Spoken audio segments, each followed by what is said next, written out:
My name's Danielle, and I'm a Rotary International Youth Exchange student, and this is my vlog.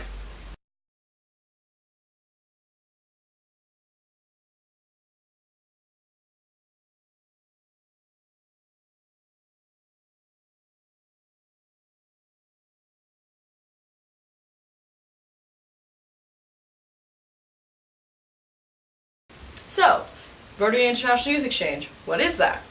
Well, it's a program that allows students like me, ages about 15 to 19, to go over to another country for either short term, which is about 4 weeks, or long term, which lasts about 10 months. And I'm going long term, and I am headed to the Canary Islands. I will be living with a host family there who has opened their home up to me, and I will also be going to their school there. I'll be attending their senior year of high school, what's synonymous to our senior year of high school here, and I'll be making friends, learning the language, and just seeing how they live every day-to-day life. The Canary Islands are actually a part of Spain, except for the fact that it's a set of 7 islands 1,500 miles south of mainland Spain, off the northwest coast of Africa. If you don't know what I'm talking about, here's a better look.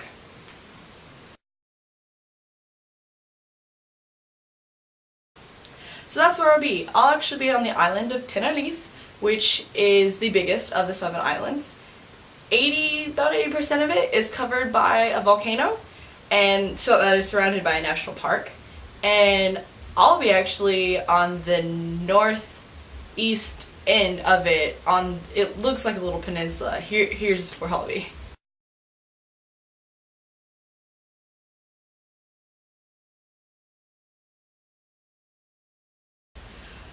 I leave September 6th, 12:15, and I have to fly to JFK, then to Madrid, and then down to Tenerife. And it's gonna take about 24 hours to get there, which is really gonna be intense. And I haven't even really started packing yet. And I know I have a month, but packing for a year isn't the easiest thing. I've tried to make a list of the things I need to take, and I have a lot of stuff because I'm a girl, and not even 10% of it is gonna go with me. And it's really hard to be like, do I need this? Do I really need this? I have to be really careful about what I take and what I don't take, because I don't want to end up without something I really need or taking something I really didn't need and then just wasting the space on my suitcase. Also, my suitcase can't be more than 50 pounds, which is ridiculous because the clothes weigh so much, shoes weigh so much. I also am going to take gifts for my families, so I have no idea. I need to get on that. Something that really got me interested in becoming an exchange student with Rotary is my mom went to Brazil when she was in high school, and my sister went to France for a year when she was in high school.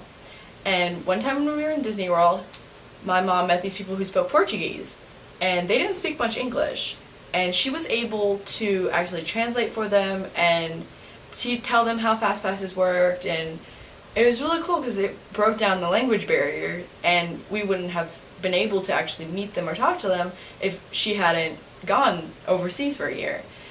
And also my sister, when we were in New Orleans, we met this couple who only spoke French, and she was able to talk to them and, ask them where they were from and what they were doing in America. And it was just really cool to see how the barrier that normally would inhibit any kind of communication was just broken down by Michelle's experience in France. And also, I have heard all about my sister's experience. I've heard all about my mother's experiences, and yeah, there are some really hard times and really difficult things that they have to go through, but in the end, the benefits and the things you get from going to exchange, according to them, are just so much better than missing out on that opportunity. And so I, for myself, was really excited, like, it was a really hard decision to actually make sure that I wanted to do this, that I wanted to take this year off and go to another country for a whole year and put myself in that position. And knowing that, yeah, it's going to be really hard. So, I mean, I'm just really excited to get to go, and that they actually chose me to go, because I did have to interview. And so I'm really, really blessed to have this experience in front of me. So how do you become a Rotary Youth Exchange student? Well, I had to first decide if I wanted to go or not, and second, I had to apply. First thing you have to do is you have to fill out this tiny application. It's very small. It's not that big a deal. And you submit it to what we call our Rotary clubs in our city. So I'm a part of the Rotary club I sent it to the Rotary club in my city, and they put together a committee to interview me. And so I went to my interview, and they just asked me questions like, what would you do in these certain situations? What would you say to them if they offered you food you knew you didn't like? What's your background? They asked me about my high school career, things I've done, places I've been. And then once they passed me off, I started a huge application, the really, really big and official and included everything about your life, tell us everything type of application. And I got to start that even though I still wasn't accepted to the program. It was imperative that I started it because it takes forever. And it includes a doctor's exam and a dental exam, and I needed to get a reference from a teacher or another adult outside my family. And so I started on that, and then I went to another interview at the district level, and it was a smaller group of people, and that time my parents weren't in the room with me. So it was just me talking to 4 adults. And they asked me the same type of questions as it was in the first interview, just wanting to know more about me. There was different people, so they had to make up their mind if they wanted to send me or not. And so I talked to them, and then I had to leave the room. My parents came in, and then they talked to my parents. So that was nerve-wracking. You know, you never know what your parents are going to say about you behind closed doors. And then they did pass me off, and that meant that after a little while I'd either be accepted or denied. And after a while I got an email, and it was like, you're all good to go, we accepted you into the program, and get that application in. So then I started filling out that application hardcore, and that was lots of nuance. There was a lot of just little things, and we had a lot of questions, but it ended up all working out, and I got it done. And then you had to make 4 copies, I think it was 4 copies of it, of everything, and then you also had to have it on a PDF, in a PDF file to send to them. And so got that all done, took them to the first orientation, and then I started the whole orientation process, which started with, it's just like you go, and there's other exchange students there, long-term and short-term, and what we did was we sit in a meeting room or a lecture hall or something, and they just tell you about what's going to happen and how this works, and how the technical parts of it, and the things you have to do to be in it. And so I went to those. There were 3, and then those were fun. They were informative, very informative. And we had like homework and stuff, and they gave me a book I should read that I will read eventually. And then eventually after that process was over, Outbound Camp came along.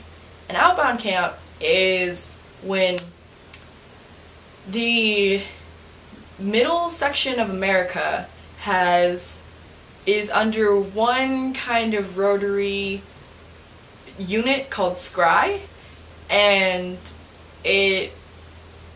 Outbound Camp was the whole area. It includes like the middle section all the way at the very top, all the way parts of Texas, and everything in between, pretty much. Like, there were people from Nebraska and Louisiana, and it was like the third week of June, and every single youth exchange student from that whole area has to get together. We went to Brown University in Arkansas and spend a week, or 3 days, 3 or 4 days, however long it was, I don't know, 3 or 4 days talking about everything that has to do with youth exchange.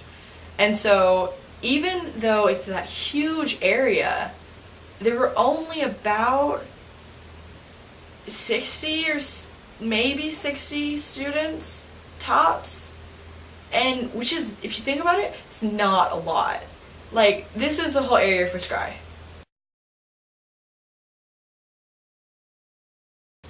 And from that whole area, there were 60 students. And so that really shocked me, because I feel like there would be more, but not a lot of people know it even exists or is an option. People do exchange in college, kind of, but then you are within the college circuit, and there's a lot of rules and everything like that. So I wasn't interested in doing that. I'm set on doing this. But Outbound Camp was really interesting because they bring students who have gone on youth exchange already. They bring them to Outbound Camp to be our counselors, pretty much. And so I was in a group with 4 other girls. 3 of them were going to Spain, and 1 of them was going to Turkey. And the girl that was in charge of us had just gotten back from Spain, so she knew everything about everything. So it was really cool because we got to ask her so many questions about whatever we needed to know, and I had so many questions, and it was really cool because she really knew what she was talking about because she had done it. And it wasn't like an adult trying to tell me what it would be like. It was a girl who had done it already telling me, hey, like, this is how it's gonna be. So that was really cool. And it was also really cool because there's a lot of people from all over the United States there, and we make a lot of friends and have a lot of fun. We had a party. Like, it was really cool. It was amazing because everyone there knows what you're going through and knows what you're gonna go through and is gonna do it themselves. And everyone is just so understanding, and all the people who had already gone, all the counselors, and we call them Rotexes, they understood that this is a really difficult time, and we're really trying to understand what's gonna happen to us. Because, it's kind of scary. But it was just so cool to know that so many people are backing you. And now I know so many people who are also going on exchange, and that I'm going to try to keep up with and, like, see what they're doing in Germany and other places. And, it'd be really cool to see how other people are doing. And actually some of them are already in their countries, which I think is really cool because I'm already seeing stuff from their experiences, and I'm like, I'm going to get to do things like that real soon. And so I'm really excited. And if you have any questions or comments, just leave them at the bottom, and I'll try to answer them. And this is I'm gonna do this while I'm actually in Spain as well, but it's all a stream of consciousness thing. So if I mess up my words, I'm sorry. There's no script, and it's just gonna be whatever I'm thinking or feeling at the time. And this is gonna be a sort of way to communicate with you guys back home, because I'm not really supposed to communicate with y'all the whole time because y'all speak English and I'm supposed to immerse myself in the culture there, and learn the language. And so this will be my way of telling you guys what's going on with me, and tune in next time.